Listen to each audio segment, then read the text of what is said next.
From Vermont Digger, I'm Mike Doherty. This is the Deeper Dig. This is it? So you do this every day? Every day. Raise domain. Check in. I'm with our reporter Kit Norton in the State House cafeteria, where he's checking in with an important source. So, How did the shrimp Caesar go? it went really well. Went through 16 pounds of shrimp. 16 pounds? Yes, Jesus Christ. 16 pounds of shrimp, yep. This is Ray Wood. He's been the head chef at the cafeteria for the past 12 years. Well, what are you thinking about for tomorrow? I think I'm doing my French dip with French fries. Roast beef, French dip, yeah.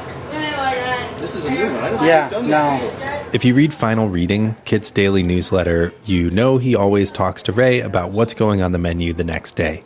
But in the middle of this week, when we were still guessing about when the session would wrap up, we thought Ray might have some insider info. I wanted to ask you, actually, have you heard anything from folks about coming in on Saturday? Or Yeah, we're going to be here Saturday. Yeah. But beyond that, have you heard anything? No, but that's what I heard. That's good. Saturday. I like that. Yeah. But by the next day, that schedule had already changed. For me at this point, I believe we will not be in session on Saturday, and we will be in here a couple of days next week. This was House Speaker Mitzi Johnson on Thursday. And even though lawmakers are coming back next week, the action on some key bills this week revealed a lot about the dynamics we've seen in the State House all year. I sat down with Kit and our politics reporter Xander Landon to hear more. So tell me about how this tentatively planned adjournment for this weekend got delayed. How did that come about? House Speaker Mitzi Johnson's explanation is that the budget got into conference later than it usually does. The budget obviously has to pass the House and the Senate, and it passed the Senate a little bit later than it usually does, basically leaving both bodies a week to hammer out the final details. The budget is the must-pass, and so I'm not seeing a clear path as to how that wraps up this weekend.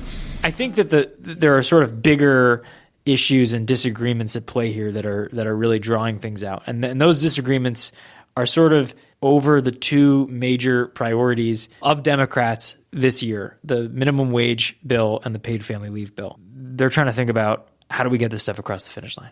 Why is paid family leave and minimum wage, why are those two policies kind of the climactic policies here? I mean, what's the significance of those two? Well, we're seeing versions of these two proposals being pitched and enacted by Democrats in legislatures across the country. And at the federal level, there are calls for a $15 minimum wage. So these ideas are not unique to Vermont. And the reason there's so much momentum and interest in enacting them this year is because there was talk about them last year. They both passed the legislature yet last year, and they were both vetoed last year. So when Democrats were campaigning in 2018, one of the biggest platforms that they sort of all shared was let's enact a $15 minimum wage and a paid family leave, and let's elect enough Democrats. We need 100 Democrats and or left-leaning voters in the House of Representatives so that we can maybe overcome the governor's veto. And to be clear, it was even more than that. It was, you give us that amount of seats, and we will get you these things, these priorities done. And I think that's really the key here, is that it wasn't just we'll work on getting these done. You get us these number of seats, and we will go out there and get these priorities done and signed. So what you now have is the governor, not saying whether he'll support them this time around in their current form, and then you also have, specifically in the House chamber, factions in the Democratic caucus. Right now, you have moderate Democrats, more left-leaning Democrats, and it's really the difficulty wrangling them from leadership's point of view to get them all on the same page. Well, there's a considerable amount of frustration in the caucus as we debate these different approaches, three different approaches. Before they started their debate on the minimum wage proposal, House Democrats were meeting and they were getting a rundown of the bill, and one of the concerns brought up by more liberal Democrats is that the way this current proposal is set out, which they did indeed vote and approve, you'd get the $15 minimum wage by no earlier than 2026, as opposed to the original version, which would have gotten that wage increase by 2024. And what this really is a much, much more diluted proposal than the original. And what you have are folks in the caucus saying, well, wait a second, we're going to get a $15 minimum wage, and that's going to match the livable wage in the state now. So why are we getting this long phase in that is actually not going to truly help Vermonters who are struggling now? And then you have moderate Democrats who are saying, we're concerned about Medicaid funding. We're concerned that a recession might hit. So we have to, one, study it and see if this is effective, and two, put in provisions that we can pause the wage increase or if the state hits bad times. So those were really the two main arguments being played out in the discussion before it even hit the floor. After all, the reason we're in the square we're in now is because the House Democratic Caucus was pretty shaky on this whole concept at large. This is Representative Jay Hooper, a Democrat from Randolph. Jay belongs to the Working Vermonters Caucus, a smaller group of lawmakers that discusses policies that affect working people. He said even they didn't reach consensus on this. We've got a lot of new Dems who kind of said, "Hey, I didn't really run on this, and I'm not sure if I agree with the fundamentals enough to be able to quickly say, yeah, let's do this." So there was enough uncertainty within the House Dems, I think, that we kind of had to go a different direction. Wasn't it sort of the point of this compromise to win over the more concerned, more moderate Democrats? I mean, doesn't that seem to be the point of this period, this proposal period? And I think it does win over a couple. It's an easier bite to chew on and swallow. And the progressives are saying this is just so typical that we aren't willing to stand by what we've been preaching for a decade, or more. But I agree with Tom Stevens ultimately that this is what we got to because of the circumstances politically, and we want to advance something, not nothing, because I think even half a loaf is better than crumbs. Right.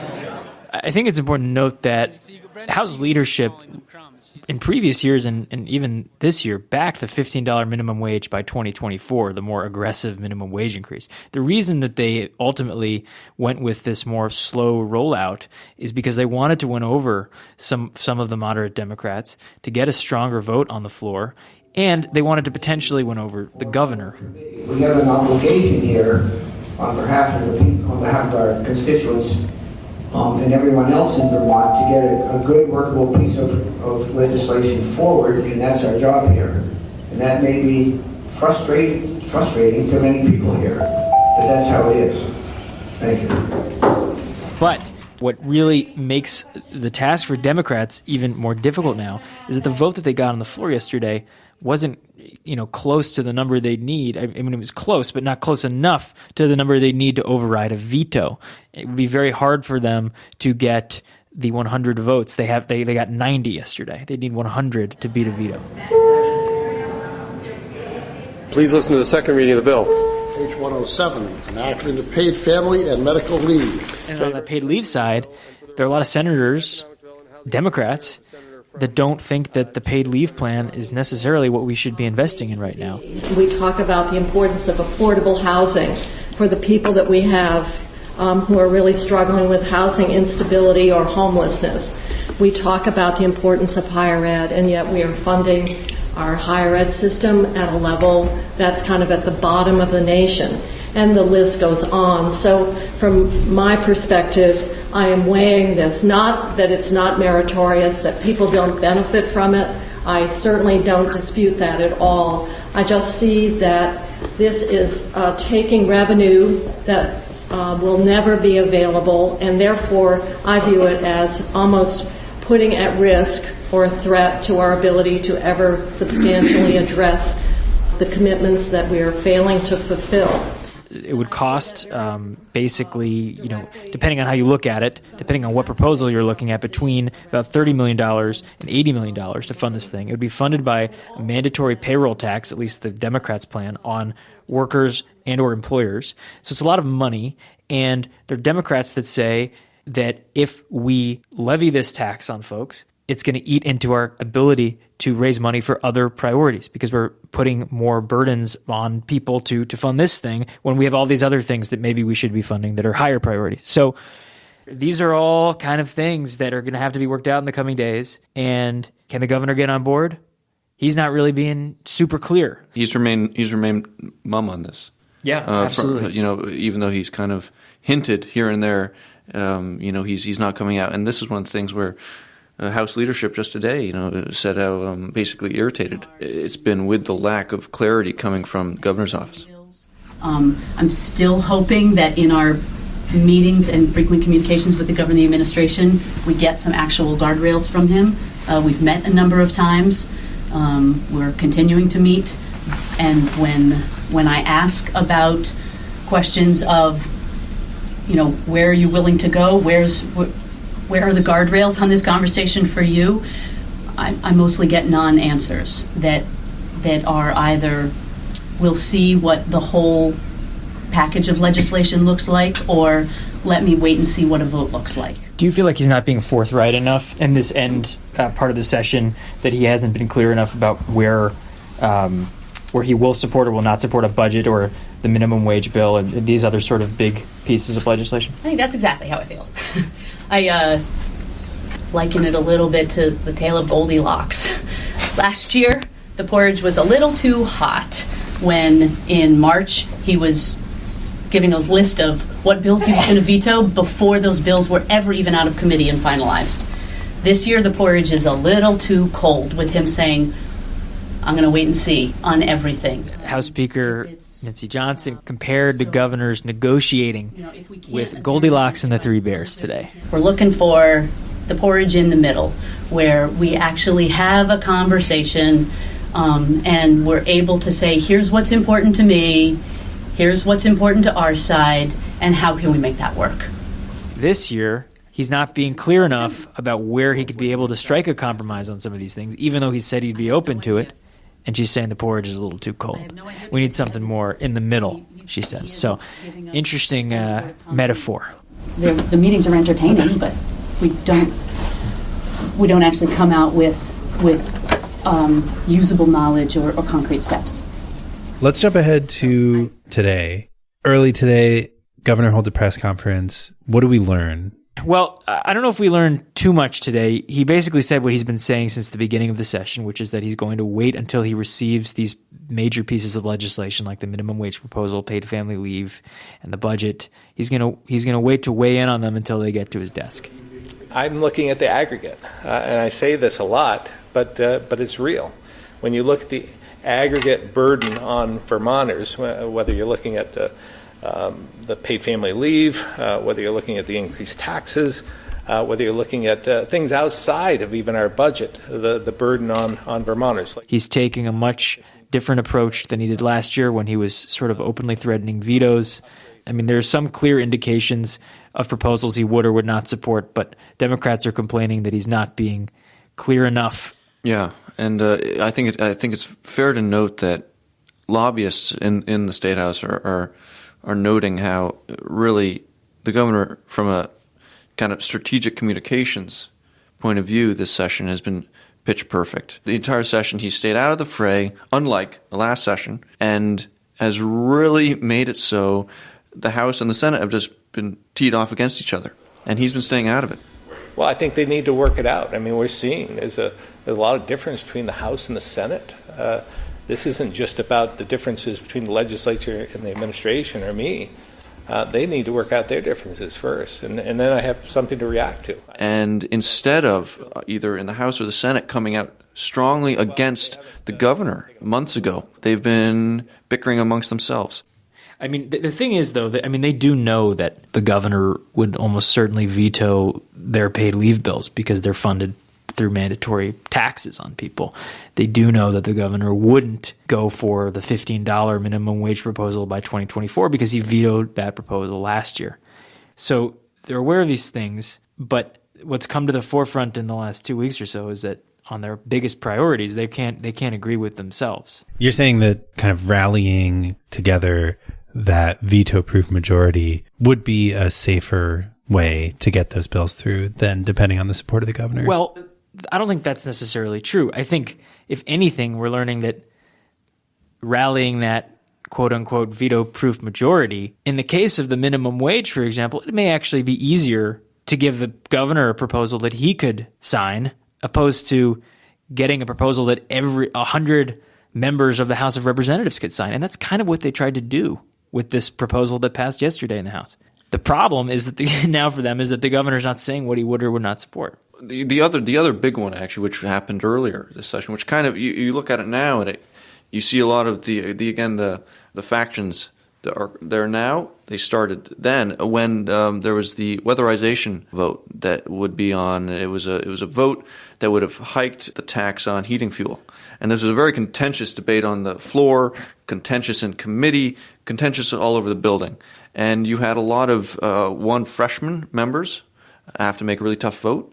You had moderate Democrats who opposed the bill all the way through, and then you had progressive Democrats who were fully in support of this. But already, and this was a couple months ago now, this kind of set up these internal lines within that supermajority or that super coalition that we have continued to see play out across the session, which has really been the main story so far. And I think that House leadership has never been hiding the fact that the caucus falls under a very large tent, as they call it. The caucus is the political sort of leanings of Democrats in Vermont are all over the spectrum. There's some very left-leaning Democrats, and there's some more centrist Democrats. They have not been shy about that. I was just going to say, again, going back to Democratic caucus meeting before the minimum wage debate, House Majority Leader Joe Krawinski did say how proud she was of the caucus for working through the legislative process and moving towards passing the minimum wage, and that would have been the last of the big 5 priorities that they outlined at the beginning of the session. We said that we were going to pass a paid family leave bill. We were going to pass a minimum wage bill, an affordable child care bill, a broadband bill, and clean water bill. This is the last one. And I am so proud of the people in our caucus for making this happen, knowing that it's been messy, but we have been working really hard to find our collective voice and what gets us the most support on the floor. And whether they're enacted or not is a separate matter, but simply doing the work there to get them out. So that was also mentioned in caucus.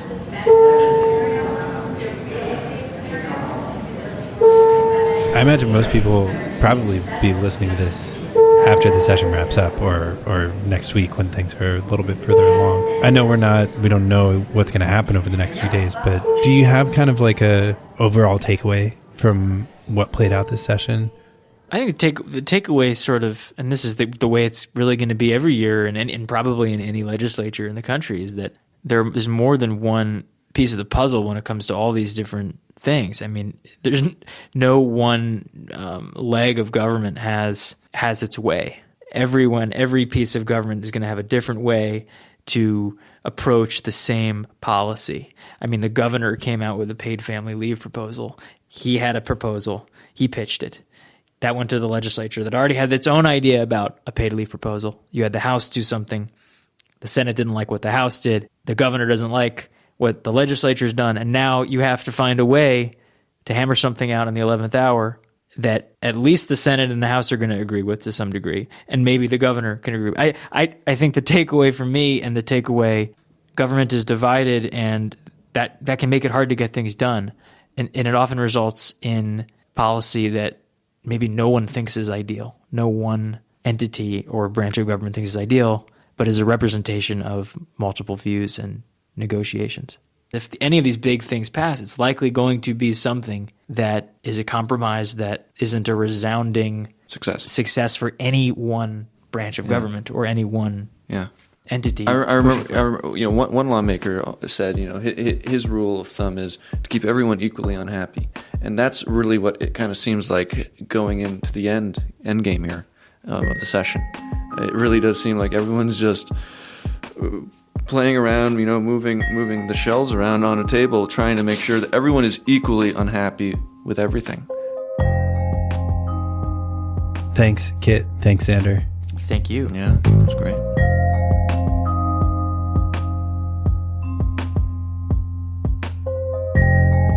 You can find all of our legislative coverage at vtdigger.org. It's not too late to sign up for Final Reading, the evening newsletter that Kit sends from the State House every weekday. You'll get updates as negotiations continue next week, and we've got some ideas for after the session wraps up too. You You can sign up now at vtdigger.org. You can also subscribe to this podcast. Just search for The Deeper Dig wherever you listen to podcasts, and you'll get new episodes as soon as they land.